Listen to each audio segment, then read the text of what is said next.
Erased matriarchy. Unearthing the history of female power. Why is a woman's infidelity historically treated as a catastrophe, while a man's is often just a lapse in judgment? On Erased Matriarchy, we trace how this wasn't always the case.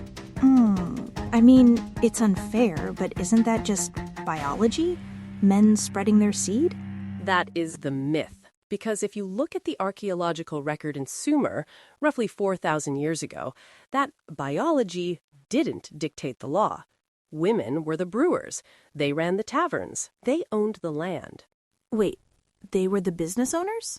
They were. And in marriage, it was a partnership. A woman could initiate a divorce just as easily as a man. Infidelity was a personal issue, not a state crime.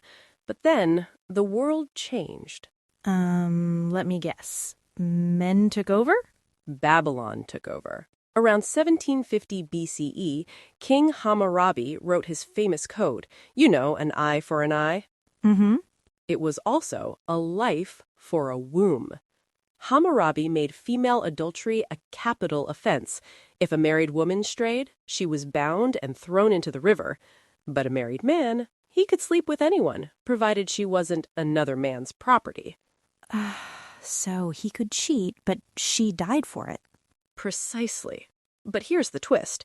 It wasn't about morality. It was about assets. Because society was shifting from communal living to private inheritance. Men wanted to ensure their specific biological son inherited their wealth. To do that, they had to lock down the woman's reproductive capacity.